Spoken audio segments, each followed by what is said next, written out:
Russian opposition leader Alexei Navalny has been formally barred from competing in next year's presidential election. The Central Electoral Commission has said Mr. Navalny was ineligible because of a corruption conviction which he says is politically motivated. He has urged his supporters to boycott the March vote. Mr. Navalny, 41, was widely regarded as the only candidate with a chance of challenging President Vladimir Putin. We're declaring a strike by voters. The procedure that we're invited to take part is not an election, Mr. Navalny said after the decision, adding that he would lead protests across the country. Known for his anti-corruption campaign and protests against Mr. Putin, Mr. Navalny was given a 5-year suspended sentence in a retrial earlier this year on embezzlement charges. The commission's head, Alla Pamfilova, said her institution was simply applying the law which disqualifies Mr. Navalny. 12 of the 13 members rejected his application as candidate, with one member abstaining citing a conflict of interest. Reacting to the widely expected decision, Mr. Navalny said the case was intended to block him from speaking the truth about the situation in Russia, and that barring him from running would deny millions of Russians their vote.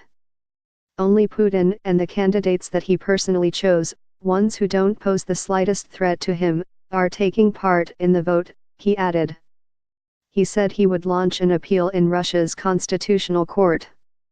Mr. Navalny said on Sunday he had gathered the 500 signatures needed to secure his candidacy, hoping that this would pressure the election commission into allowing him to run.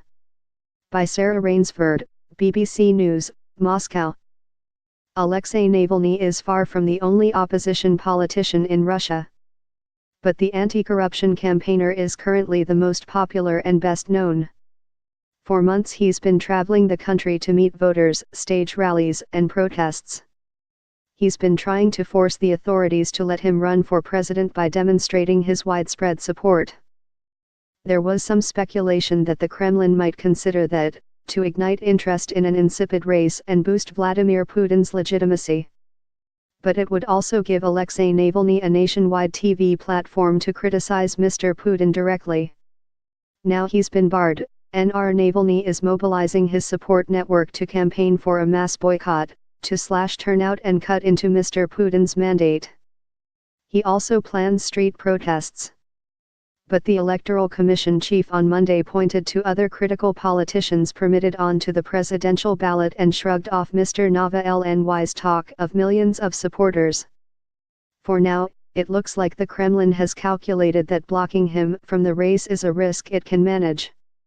Mr. Navalny was first sentenced in 2013 accused of embezzling timber worth 16 rubles, $500,000, £330,000, from the Kirovl State Timber Company while working as an advisor to Kirov's governor. The verdict was quashed by the European Court of Human Rights, ECHR, which said he was not given a fair hearing. A retrial earlier this year gave him the exact same sentence.